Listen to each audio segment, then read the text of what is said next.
Los invitamos a que tomen su asiento. Vamos a iniciar con nuestro segundo día de nuestro tercer ciclo de matemáticas en la sociedad. En esta ocasión tenemos el gusto de presentar al doctor Ricardo Sáenz. Él viene de la Universidad de Colima, estudió su doctorado en la Universidad de Princeton. Ha sido director de su Facultad de Matemáticas en la Universidad de Colima, es miembro de la Junta Directiva de la Sociedad Matemática Mexicana, miembro del Sistema Nacional de Investigadores, autor de varios libros, entre ellos Introduction to Harmonic Analysis, publicado por la American Mathematical Society. Es un gusto tenerte con nosotros. El título de su plática es Las protagonistas del análisis armónico.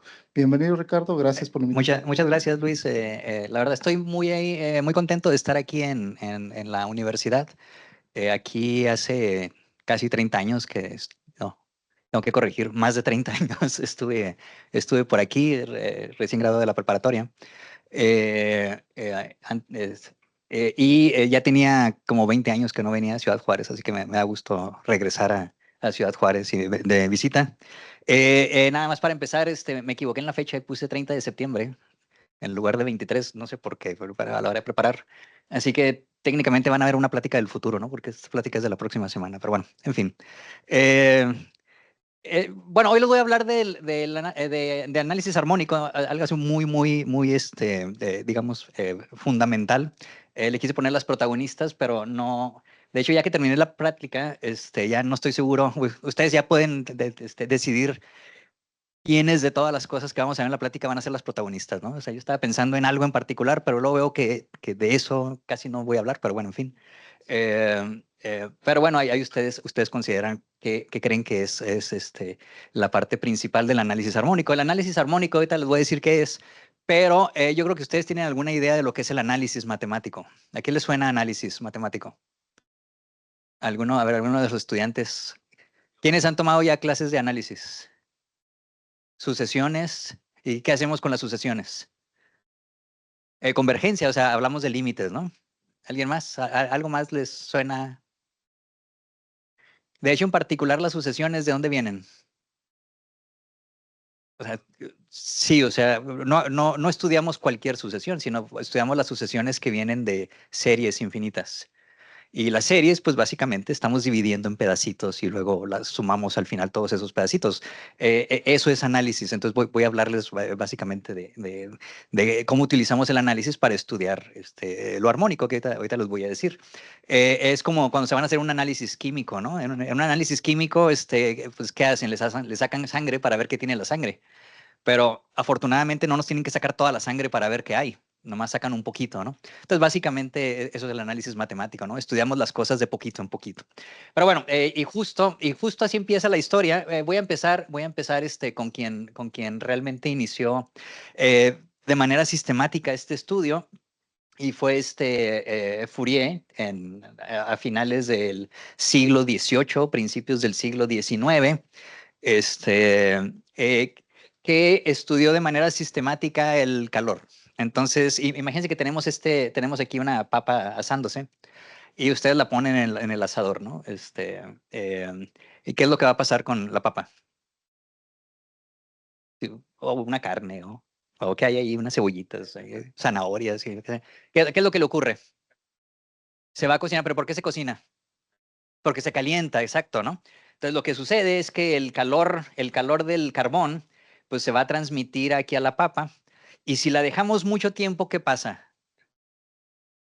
¿Y por qué se quema?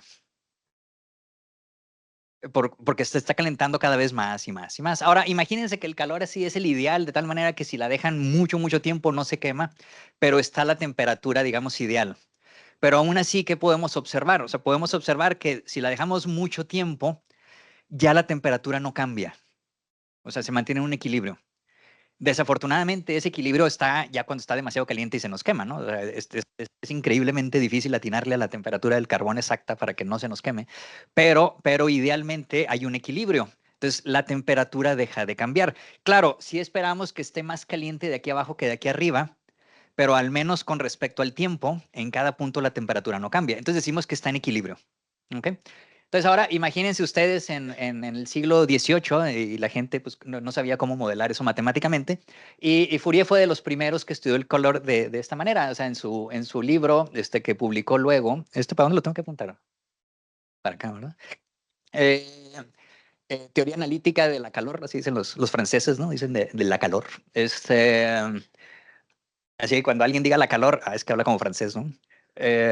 El calor que pasa, lo que hizo Fourier vamos a ver qué sucede dentro de la papa, ¿no? Entonces vamos a agarrar un cubito de papa, ¿no? Así, antes de que se termine de asar. Entonces, imagínense que es un pedacito así de epsilon por lado, ¿no? Así chiquitito. Entonces, pues nos ponemos a calcular el calor que pasa por ahí. O si les parece demasiado vago, ¿qué significa eso de que pase el calor? Pues piénsenlo como que cómo cambia la temperatura, ¿no? ¿Cuál es la palabra? Induce, ¿no? El calor, que hay una inducción. Entonces, por ejemplo, en este pedacito, en este cubito de papa, el calor pues pasa horizontalmente, verticalmente y hacia atrás también, ¿no? Entonces pasa en todas las direcciones. Entonces podemos calcular o al menos aproximar qué tanto calor va pasando así. Entonces, pues hay un calor que entra, que si se fijan, hay algo que se llama la ley de Newton, ¿no? Bueno, hay muchas cosas que se llaman la ley de Newton, pero una de las cosas que se llaman ley de Newton es de que el calor se induce y es directamente proporcional a la diferencia de temperaturas. O sea, las cosas pasan de caliente a frío, o sea, lo frío se está calentando con lo caliente, y esto es directamente proporcional. Si se fijan, aquí tengo una constante con la diferencia de la temperatura, o sea, viene de acá para acá. Es negativa porque va de caliente a frío. ¿Verdad? Esto va de caliente a frío. Y luego hay una constante que es la constante de inducción. Eso depende del material, ¿no? Hay material que transmite el calor más fácil y hay material que le llamamos térmico porque no lo transmite, ¿no? Que parece que como es al revés, ¿no? Como que lo térmico suena como que debería transmitirlo, pero es al revés, ¿no? Cuando decimos traigo un termo es porque al menos, si ustedes agarran un recipiente y no se queman la mano con el café, es porque está conservando el calor. Si ustedes agarran una taza y se queman, es porque se está enfriando el café. ¿Okay? Y desafortunadamente pues pasa los dedos y le duele a uno, ¿no? Pero básicamente es lo que está ocurriendo. Entonces, esta es la constante y el epsilon cuadrado pues es el área de cada una de las caras, ¿no? Entonces, esto es lo que entra y luego pues hay que restarle el calor que sale. Entonces, el calor que sale, si se fijan aquí, si esto es un epsilon, pues es un epsilon más para allá, ¿no? Entonces, aquí tenemos el epsilon para allá. ¿Ok? Y eso ocurre en cada una de las tres direcciones, X, Y y Z. Y si se fijan aquí, pues la diferencia de estos dos valores, pues es básicamente pues la derivada de esta primera derivada, así que ya me queda una segunda derivada en algún punto, ese es el teorema del valor medio, ¿no? Por otro epsilon, ¿no? Así que esto es epsilon por la siguiente derivada, que sería la segunda derivada, y así cada una de las tres. Entonces, ¿qué ocurre? Pues ocurre que en el equilibrio esas tres cosas ya son cero porque ya no está cambiando la temperatura. Entonces el calor que va para allá cancela el que va para allá y el que va para allá. Entonces las tres suman cero. Y cuando tomamos el límite, ¿no? Cuando está este cubito, que por cierto, Fourier le llama molécula, ¿no? En su libro. Cuando va para cero, pues esto me da esta ecuación. Y justo esta ecuación tiene como soluciones las funciones que llamamos armónicas. ¿Okay? Entonces, si alguien les pregunta qué es una función armónica, pues una función armónica es la solución de esta ecuación y viene precisamente de modelar el equilibrio térmico de un objeto que se estaba calentando y llegó a ese equilibrio, ¿no? Si no están en equilibrio, pues aquí en lugar de cero hay una derivada con respecto al tiempo y esa es la ecuación de calor, que también está muy suave de estudiar, pero no es lo que voy a hacer aquí. Lo que voy a hacer aquí es estudiar las funciones armónicas, ¿no? Y en particular, hay varias propiedades que antes de empezar claro, uno puede preguntarse cómo le hago para calcular estas cosas, pero antes vamos a ver por qué son importantes las funciones armónicas. Resulta que aparecen en muchos lados, porque tienen muchas propiedades que son muy interesantes. Una es algo que se llama el principio de Dirichlet, por este Dirichlet, que de hecho fue estudiante de Fourier. Y se fijan aquí, no le quita la vista a las papas asadas, ¿verdad? Se le está antojando. Diría lo que se dio cuenta es que las funciones armónicas satisfacen que tienen una energía mínima. O sea, no solo es el equilibrio térmico, sino que si nos ponemos a calcular la energía del sistema, que una manera de modelarlo es como sumamos toda la... si fijan, aquí esta mano está ocultando un cuadrado, pero es bueno, de hecho, es curioso, ¿no? Porque el error es doble. La mano oculta el 2 aquí y luego acá no se lo puse, ¿no? Pero bueno, esto es un cuadrado, es la suma de los cuadrados de las derivadas. Eso es como la energía De hecho, se parece como a la energía cinética, ¿no? Si se acuerdan de la fórmula de la energía cinética, que es un medio de la masa por la velocidad al cuadrado, ese cuadrado precisamente describe energía. Entonces, esta es la integral de esta medida, que es el gradiente al cuadrado interno, ¿no? Entonces, esta es una manera de medir la energía. Y les he dado cuenta de que si encontramos una función que hace que esta energía sea mínima, ¿sí? Y eso es justo cuando la función es armónica. Y la demostración está bonita, a lo mejor la ven en un curso de cálculo de varias variables, ¿no? O sea, básicamente es integración por parte, integran por partes y les quedan las segundas derivadas de este lado y pues ya les queda que si quieren que sea un mínimo, la derivada de esto debe de ser 0 y justo es cuando la función es armónica. Entonces, si se fijan, las funciones armónicas no solo describen el equilibrio, sino que además minimizan energía, ¿no? ¿Ok? Así que si yo estoy aquí sentado descansando, ¿no? Les puedo decir, no, estoy en mi momento armónico, ¿no? Sí, minimizando energía. Otra propiedad descubierta por Gauss más o menos en la misma época, estas se volvieron populares en ese entonces. Gauss vivió del 77 hasta otra vez, igual finales del siglo XVIII, bueno, se aventó la primera mitad del siglo XIX. Se dio cuenta de los promedios, si medimos el promedio, si se fijan ahora, si calculo el promedio imagínense que esto es una superficie, esta es la cáscara de la papa, ¿no? Entonces sumamos los valores aquí sobre la cáscara, que esta es una integral, esta es el área de superficie, ¿no? Este es el área de la superficie sobre la papa. Esta desde luego tiene que considerar la curvatura, ¿no? Entonces, por ejemplo, aquí si la papa tiene así medio un germinadillo, pues hay que sumarle ahí, ¿no? Porque eso modifica esta integral. Y luego dividimos entre la superficie total. Esto es el promedio de U en la frontera. Y resulta que las funciones armónicas satisfacen algo muy bonito que le llamamos la propiedad del valor promedio, porque si nosotros tomamos cualquier esfera alrededor, o sea, otra vez, imagínense que agarro el cubito, pero ahora en vez de un cubo es una bolita, ¿no? El valor en el centro de la función armónica es justo el promedio de los valores en la esfera. Y aquí lo interesante es que no importa el radio, o sea, si el radio de esta esfera es chiquito o grandote, siempre y cuando quede dentro de la papa, obviamente, el valor en el punto central siempre es el mismo, o sea, los promedios siempre son los mismos y justo es el valor de la función armónica en el centro. ¿Okay? Y lo interesante es que esto clasifica las funciones armónicas. O sea, igual que antes, o sea, si yo encuentro la función que minimiza la energía, esa es una función armónica. Si yo me pongo a buscar cuáles funciones satisfacen esta propiedad, o sea, cuáles funciones son las que justo el valor en el centro es el promedio alrededor, justo esas son las funciones armónicas. O sea, eso también es una manera de clasificar las funciones armónicas. Son las que satisfacen el valor promedio, ¿no? Entonces, otra vez, imagínense cuando están ustedes en la alberca y están flotando, ¿no? Y están en equilibrio, o sea, flotan porque también, eso es una función, eso está descrita por una función armónica. Así que ahí va otra propiedad más, ¿no? Son iguales a su promedio. Y aquí nos podemos quedar todo el mes hablando de cuántas propiedades tiene, pero otra que está suave, esta que me gusta, es el principio del máximo, que me dice que aquí volví a poner una esfera, pero en realidad no importa la forma de esto. Si tenemos una función armónica, otra vez en la región, entonces en el interior de esa región, pero otra vez, pensemos en la papa, en el interior de la papa la función no va a tener ni un máximo ni un mínimo. O sea, su valor máximo tiene que ocurrir en la cáscara y bueno, en la figura que puse hace rato, pues en la foto aquí que si nos descuidamos nos gana la papa dirileva, porque otra vez sí insiste, ¿no? Pues está claro que aquí la parte más caliente pues va a estar acá abajo y la parte más fría va a estar arriba, pero podemos asegurar que está en la frontera, está en la cáscara.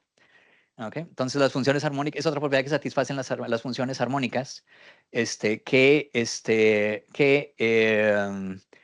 que al menos que la función, a ver, ¿dónde estoy? A ver, toma, a ver.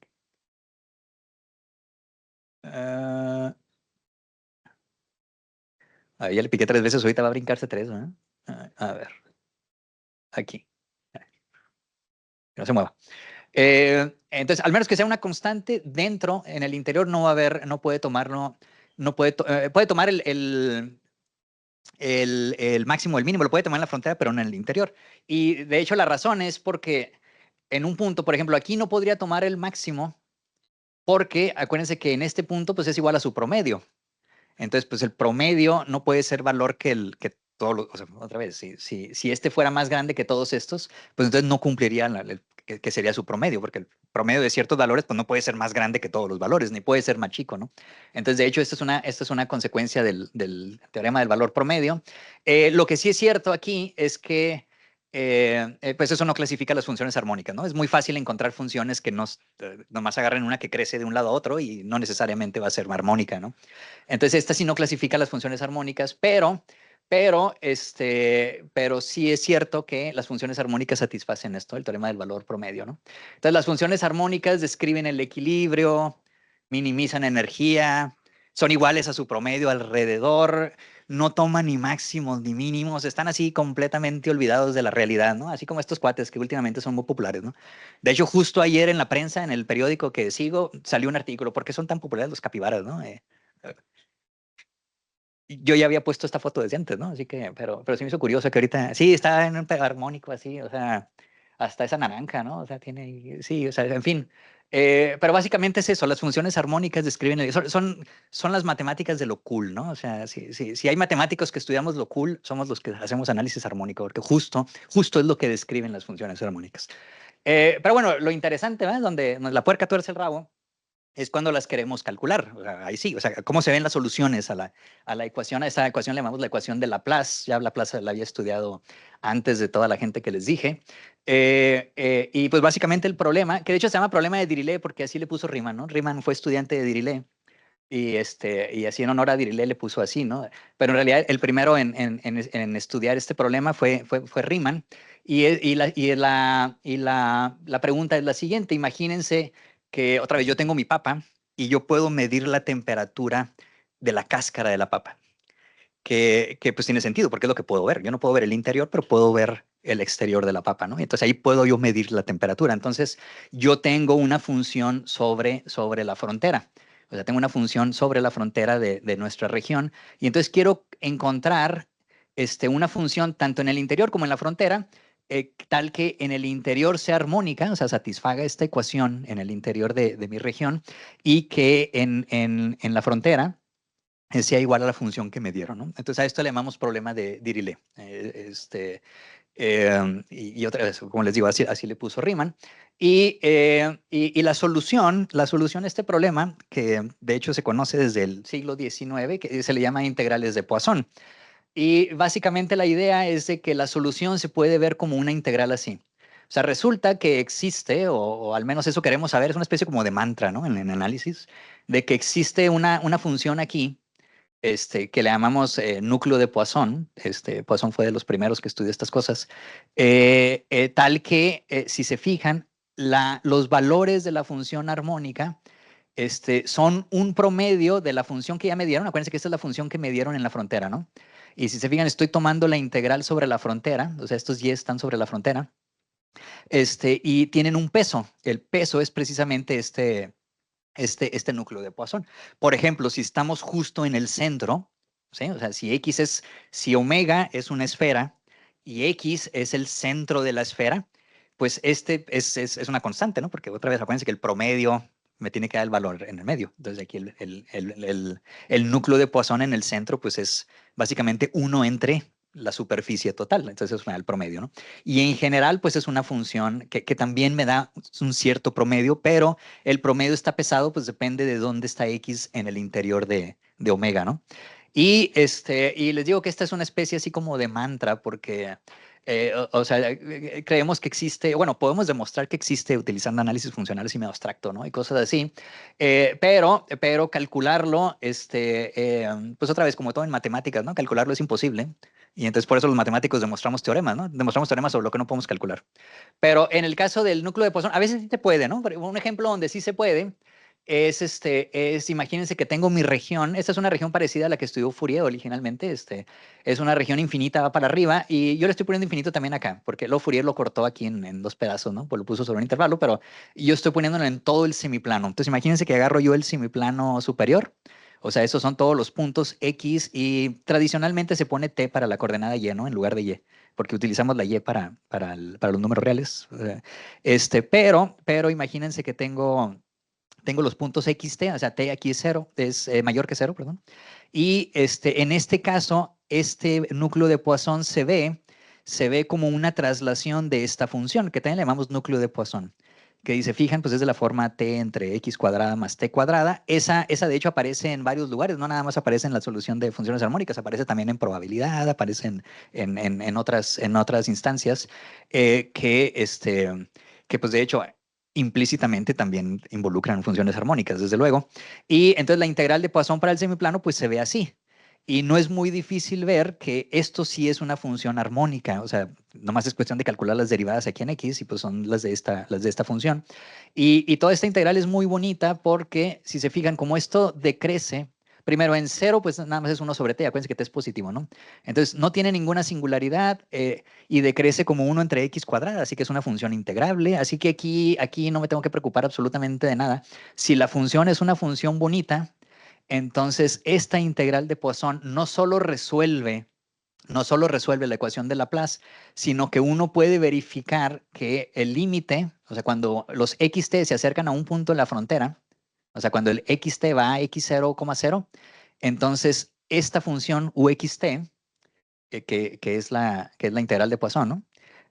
Converge de manera, de hecho, de manera uniforme, ¿no? A los puntos en la frontera. O sea, esta es la solución que más nos gustaría, ¿no? Porque aparte todo es continuo, todo es muy bonito. Entonces, si la función es continua, aquí le puse bonita, entre comillas, porque también aquí, por ejemplo, ¿qué más le tenemos que pedir? Por ejemplo, tenemos que pedir que sea acotada, o sea, que no se vaya infinito para acá, ¿no? A la f, o que sea uniformemente continua, o sea, que no oscile demasiado. Y con eso tenemos esta relación. De hecho, si no está tan bonita, entonces ya no está tan fácil demostrar esto. ¿Ok? Ya no está tan fácil. Bueno, de hecho, es falso que lo haga uniformemente, porque si esta es continua, esa tendría que ser continua. Entonces, por ejemplo, si a la función ya le perdemos continuidad, pues esto ya no puede ser cierto en todos los puntos, porque pues solo puede ser cierto en los puntos donde es continua.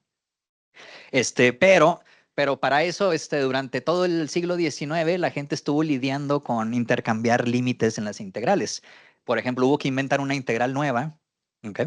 Que ahora le llamamos integral de Lebesgue, porque Lebesgue fue el primero en hacerlo exitosamente, en intercambiar límites, ¿sí? Porque otra manera que me gusta describir el análisis matemático es el arte de intercambiar límites, ¿no? Aquí yo quiero intercambiar el límite por la integral, o sea, básicamente, o sea, quiero saber cuándo la integral de un límite es lo mismo que el límite de las integrales, ¿no? O sea, básicamente es lo que estamos lidiando aquí. Entonces, la integral de Riemann, la integral que definió Riemann unos 50 años antes, no es apropiada para eso. ¿Okay? Si ustedes ya están tomando cursos de análisis un poquito más avanzados, pues se dan cuenta que la integral de Riemann ya no funciona. O sea, si ustedes tienen una sucesión de funciones que converge a otra, y son todas integrables en el sentido de Riemann. Entonces, la integral de esas funciones no necesariamente converge a la integral de la función límite. Y no solo eso, sino que posiblemente la función límite ni siquiera se puede integrar. En el caso de la teoría de Lebesgue, todo eso sí es cierto. Con condiciones mínimas, porque pues también es fácil dar ejemplos donde no. Pero, por ejemplo, si la integral, si la función es, a esto se le llama integrable, ¿no? Que si la integral es sobre todos los reales de la función es absolutamente convergente. Si fijan, ya no necesito que sea ni acotada ni continua, nada más con que cumpla con esto. Entonces yo ya puedo determinar que los límites, al menos verticales, ¿no? Si fijan, el x0 es el mismo x0 de acá.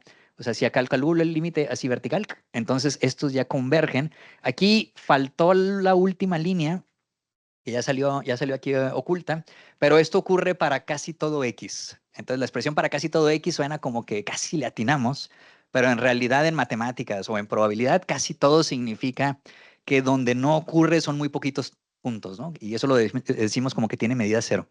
Entonces, por ejemplo, este, en probabilidad atinarle a un punto donde esto no existe es prácticamente imposible, porque eso tiene medida cero, ¿no? Si llegara a un punto al azar, esto sí va a funcionar. Eh, este, em, entonces, así que este núcleo de Poisson resuelve este problema y lo resuelve en la frontera. Y así tenemos varios ejemplos. También lo podemos hacer en esferas. De hecho, de cualquier dimensión existe el núcleo de Poisson y fue estudiado otra vez desde la época pues de toda la gente que les puse, ¿no? Principios del siglo XIX. Pero esos problemas son más interesantes.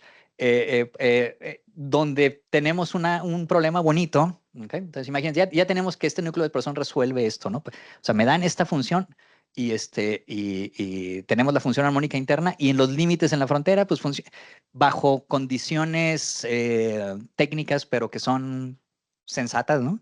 Entonces tenemos el límite de la frontera, pero nos podemos hacer una pregunta al revés. ¿Qué tal si ahora me dan una función armónica y quiero saber cómo se comporta en la frontera? O sea, imagínense que es al revés. Ahora imagínense que yo tengo los valores de la función armónica en el interior y quiero ver qué sucede en la frontera. ¿Qué va a pasar? O sea, ¿existen los límites en la frontera? ¿Cómo se ven? ¿Qué satisfacen? O sea, es como el problema al revés. O sea, imagínense que por alguna razón yo pueda ver la temperatura dentro de la papa, pero no sé cuál es la temperatura en la cáscara, ¿no? Suena raro, pero por eso somos matemáticos, ¿no? Entonces, un ejemplo muy natural donde pasa esto, natural en el sentido matemático, desde luego, ¿no? Es el de la función conjugada. ¿Okay? Algunos estudiantes, a lo mejor si apenas están en primer año, a lo mejor no han visto funciones complejas, pero este es un problema que sale de variable compleja. Entonces, imaginen, cuando ustedes tienen una función analítica, la parte real y la parte imaginaria, las dos son funciones armónicas. Hace rato que les dije, podemos ir con una lista de dónde aparecen las funciones armónicas. O sea, estoy lejos de acabarla, pero una es la parte real y la parte imaginaria de una función analítica también son funciones armónicas, también salen ahí y salen por las ecuaciones de Cauchy y Riemann, ¿no? Entonces imagínense que tengo este problema. Empiezo con una función y otra vez empiezo con que sea integrable. Acuérdense que les dije que integrable significa esto, ¿no? Que la integral es finita. Y entonces, pues lo que hago es, imagínense que como que subo los valores de la función y genero y tomo su integral de Poisson. Esa función, esa ya es armónica acá. Y luego resulta que para el semiplano yo siempre puedo construir para cualquier armónica U, yo puedo construir su conjugada. O sea, hasta podemos dar una fórmula. Puedo construir su conjugada, que es, como les digo, es la función armónica que hace que esto sea holomorfa o analítica, ¿no? En este caso son sinónimos. No siempre son sinónimos, pero en el caso este sí. No siempre se puede construir esta función conjugada. O sea, no para cualquier región en el plano. Si me dan una función armónica, no siempre esa función armónica es la parte real de una función analítica. De hecho, es muy interesante, eso lo van a ver en su curso de variable compleja, es muy interesante saber cuándo sí se puede y cuándo no se puede. La solución básicamente es que la región no tenga agujeros. Entonces, esta no tiene agujeros, entonces aquí sí se puede siempre, ¿no?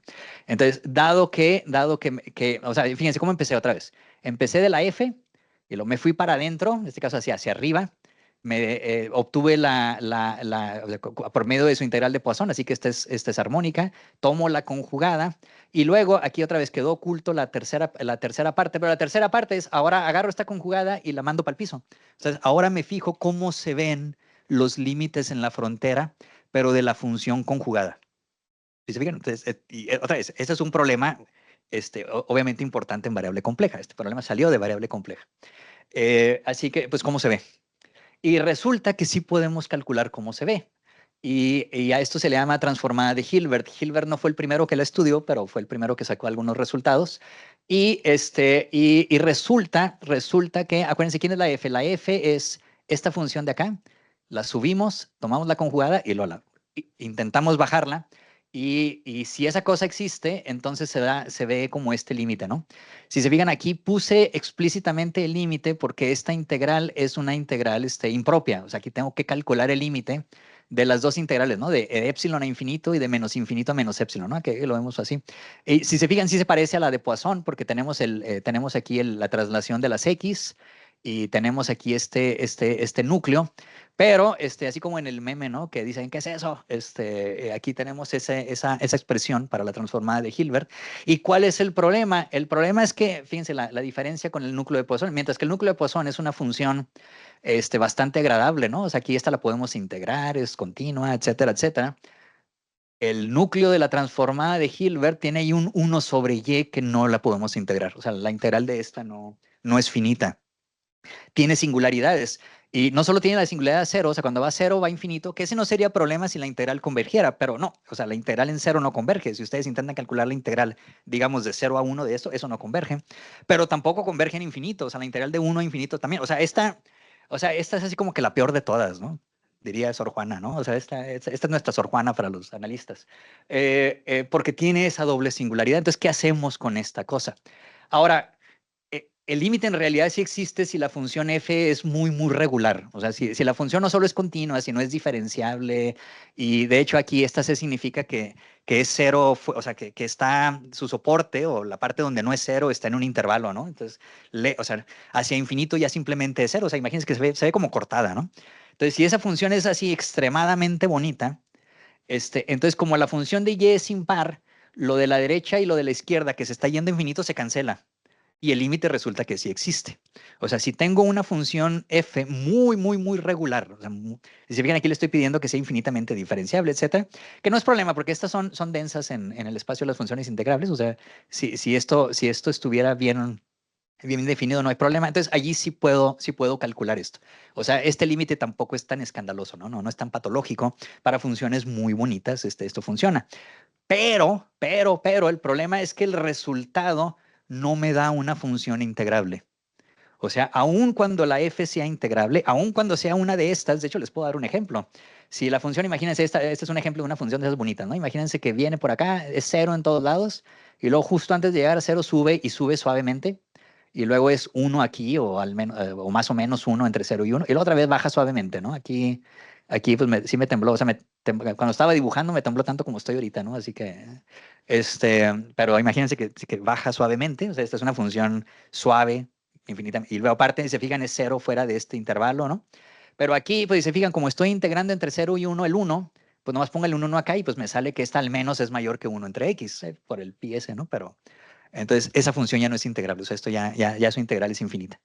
Entonces, eh, por ejemplo, una manera es que si esto fuera integrable siempre, pues al menos tenemos la esperanza de que podamos extenderlo a cualquier. Pero resulta que no, esta no es integrable, pero algo muy suave, que descubrió la gente allá por los 20, que también aquí me lo ocultaron, pero este es un resultado de Marcel Ries, un húngaro, y este resultado es como de los 20 más o menos. Se dio cuenta de que, curiosamente, aunque si se fijan, esta es la función más sencilla, casi que la función más sencilla que podemos poner, digo, excepto la función que es constante cero, ¿no? Pero esta es la función prácticamente más sencilla que podemos, y aquí ya me sale esto que está feo. Resulta que esto es lo peor que puede ocurrir, lo cual es interesante, ¿no? O sea, imagínense, lo más bonito que podemos poner me da la peor posibilidad. O sea, ese es el peor escenario posible. Es decir, h de f no se puede comportar peor que esto. Si se fijan, si yo me pongo a medir qué tantos puntos para cualquier número alfa, qué tantos puntos del resultado de la transformada de Hilbert es mayor que alfa, esto decrece como 1 sobre alfa, que claramente es este caso, ¿no? Si yo quiero ver cuánto es mayor que un tercio, pues esto, pues sí, ¿no? O sea, si quiero que esto sea mayor que 3, pues 1 entre x es mayor que 3 solo cuando x es menor que un tercio, ¿no? O sea, esto va decreciendo, ¿no? Entonces, entre más grande sea este alfa, esto se hace cada vez más chiquito como 1 sobre alfa. Entonces, justo el comportamiento de esta función es lo que podemos describir para cualquier función integrable. O sea, aquí la integral de esta, o sea, pues obviamente me va a dar una constante extra, ¿no? Y esta constante hasta la podemos calcular, es como 30, ¿no? Pero si se fijan, este es el peor escenario posible. O sea que en realidad esta es bastante paradójica esta transformada de Hilbert, porque por un lado nos asusta, pero luego me dice, no te preocupes, nomás era una broma, ¿no? Esto es lo peor que va a pasar.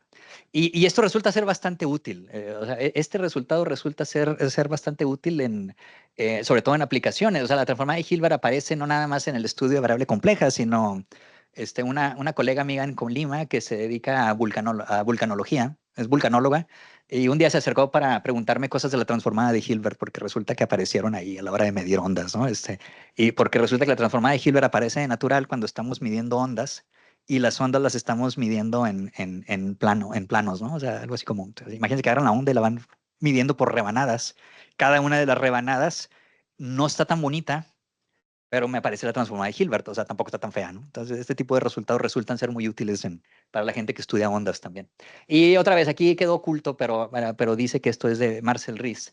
Y curiosamente, estas cosas, o sea, los operadores integrales que son de esa forma, así como la de Poisson o la de Hilbert, se hicieron muy populares a finales del siglo XIX y XX, y prácticamente todo el análisis todo el análisis matemático, de hecho, todos los nombres de analistas que ustedes vean hicieron algo con estas cosas y desarrollaron lo que ahora llamamos el análisis funcional, ¿no?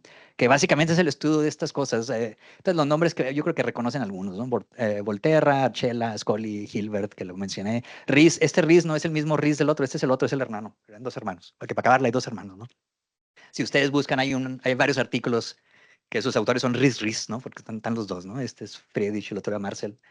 Banach, de hecho, obviamente esto continúa hasta ahora, ¿no? 100 años después, pero Banach lo puse al final porque Banach en su tesis, pues básicamente ya pone todas las bases de lo que es el análisis funcional, ¿no? O sea, cualquier libro de análisis funcional, sus primeros capítulos básicamente son la tesis de doctorado de Banach, ¿no? O sea, básicamente hacemos todo como lo escribió él. Banach era polaco, ¿no? Todos estos pues ahí por todo, ¿no? Empezaron los italianos y luego pasaron por los alemanes y luego se vinieron los húngaros y acá está polaco. Y operadores integrales. Y si se fijan, estos operadores, estos se parecen mucho a multiplicación por matrices. ¿Sí se acuerdan cómo multiplican una matriz? Imagínense que X y Y, en lugar de ser números reales, son números del 1 al n, ¿no? Entonces imagínense que la X va de la 1 a la m y la Y va del 1 al n. Y esto pues básicamente es la fórmula de multiplicación de una matriz por un vector. Si se fijan, acuérdense, la integral es una suma, entonces básicamente estoy sumando sobre el renglón X, ¿ok? Los valores de K multiplicados por los valores de la columna Y, ¿no? De la columna F de Y. Si se fijan, básicamente estoy haciendo eso, ¿no? Entonces básicamente esto es una multiplicación matricial, pero en dimensión infinita, ¿no? Y por eso necesitamos tomar el límite, y ese límite pues es la integral. Entonces análisis funcional, en pocas palabras, pues básicamente es álgebra lineal, pero de dimensión infinita, ¿no? Que es la que nos aparece estudiando estas cosas, ¿no? Es análisis funcional. Y queremos estudiar lo mismo, ¿no? Otra vez, en álgebra lineal, pues estos dos son espacios vectoriales de dimensión finita, ¿no? Uno es Rn y el otro es Rm. Acá pues tenemos espacios de funciones X y Y que pueden ser cualquier cosa, o sea, no puse aquí qué pueden ser. Por ejemplo, X puede ser el espacio de las funciones continuas, Y puede ser el espacio de las funciones diferenciables, o los dos pueden ser el mismo espacio, las funciones integrables, o algo así. O sea, básicamente análisis funcional, pues básicamente pónganle ustedes lo que quieran, ¿no? Aquí los espacios que ustedes quieran. O sea, y todavía estamos descubriendo espacios nuevos. Aquí los espacios pues son los apropiados dependiendo de lo que queramos estudiar, ¿no? Y decimos que este operador es continuo, pues si otra vez si satisface la definición de continuidad. Continuidad para un analista, que es la que nos interesa, es las funciones que son continuas, pues son las que preservan límites. O sea, si yo tengo que Fn converge a F en este espacio, entonces yo quiero que esto converja a T de F en este otro espacio. Eso es lo que significa continuidad, ¿no? Entonces, esas son las que funciones continuas, ¿no? Las funciones continuas son las que preservan límites. Hace rato quedamos que los analistas estudiamos límites, entonces para nosotros, ¿quiénes son las funciones importantes? Pues son las continuas porque son las que preservan esos límites, ¿no? Justo lo que estoy diciendo. Bien. Y desde luego, aquí en particular importancia, pues son las integrales singulares, o sea, como la de Hilbert, ¿no? Por ejemplo, esta puede ser singular. Y otra vez, en el caso de Rn, si tenemos aquí funciones en Rn, en cualquier dimensión, pues la peor es justo, pues como la misma de Hilbert. En Hilbert, pues estamos sobre R, que es dimensión 1, y la singularidad es 1 entre X, aquí es 1 entre X a la N, ¿no? Bueno, aquí te estoy poniendo la diferencia, ¿no? Porque no necesariamente es una traslación, pero se comporta como esto, ¿no? Esa es la peor de todas, ¿no? Y otra vez tiene el mismo problema, ¿no? O sea, en Y no es integrable cerca de X ni es integrable en infinito. O sea, esta es la versión multidimensional del caso de la transformada de Hilbert. Y resulta que estas o sea, aparecen en demasiados lugares. O sea, por ejemplo, si queremos estudiar funciones armónicas ahora en varias dimensiones, porque ahorita más les puse en dos, pero si lo queremos hacer en varias dimensiones, estas son las que aparecen a la hora de tomar límites en la frontera por ejemplo, si quiero resolver la ecuación de onda o algo así. Anduvieron por ahí abiertas y los primeros en saber qué hacer con ellas de manera sistemática, o sea, en darse cuenta qué es lo importante, fueron estos dos matemáticos que en ese entonces trabajaban en Chicago, Antoni y Zygmunt. Zygmunt era polaco, pero tuvo que escapar, es de los muchos matemáticos de Europa Oriental que tuvieron que escapar de los nazis, ¿no? En los 40, principios de los 40, finales de los 30. Sigmund era uno de ellos. Entonces él terminó en Chicago. Alberto Calderón era argentino y pues fue a estudiar con él, ¿no? A Chicago. Y lograron estudiar estas integrales de manera sistemática y de hecho su artículo del 52 es muy bonito y creo que es el artículo que más citas tiene de toda la historia del análisis, ¿no? Y posiblemente de las matemáticas, tiene miles de citas, porque igual uno, no importa lo que uno haga, de todos modos sigue citándolo, ¿no? O sea, porque de hecho los métodos se siguen utilizando, o sea, si ustedes ven un artículo mío de hace 5 años, pues se parece a porque el método es tan poderoso que lo seguimos usando para prácticamente cualquier problema que tenga que ver con integrales. Y pues básicamente me dice, a ver, si yo tengo una integral como esta, y básicamente se ve como la de Hilbert, nomás que en muchas dimensiones. O sea, tenemos una singularidad como x a la menos n, ¿no? Que otra vez, que esta es la peor, es singular en cero, singular en infinito, pero tiene algún grado de suavidad. O sea, si yo calculo sus derivadas, pues sí, o sea, las derivadas pueden ser un poco peor en cero, pero si se fijan ya son integrables al infinito. O sea, esto ya decrece rápido al infinito. Así que eso nos deja que nada más nos preocupemos qué sucede cerquita. ¿Ok? Y yo quiero que cerquita pues haya cancelación. O sea, que por ejemplo en la de Hilbert la función es impar.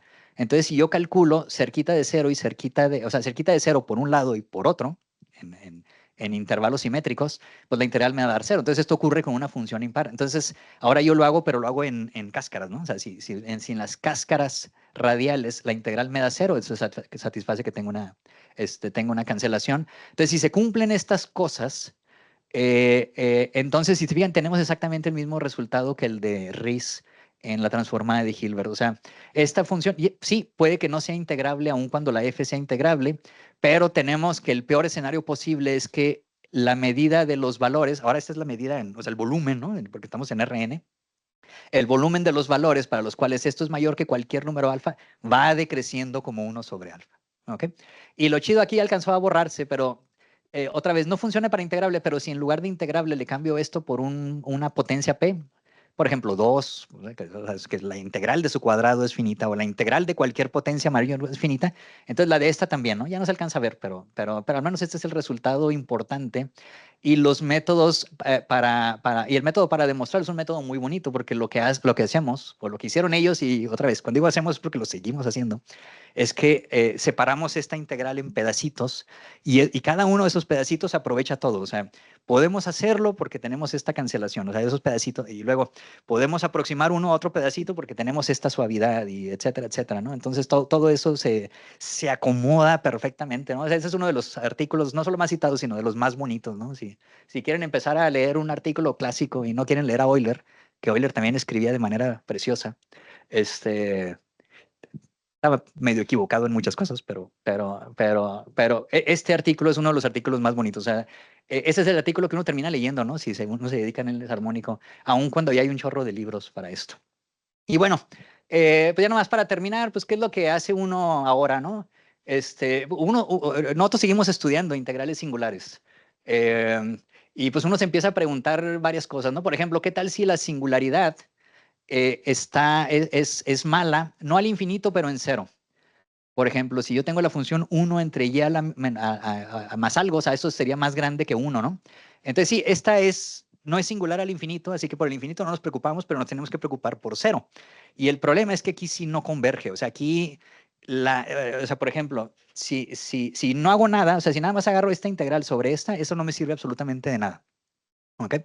O sea, yo necesito ponerle algo que me ayude para cancelar esa singularidad que es demasiado. Y pues lo que uno hace es ponerle una oscilación.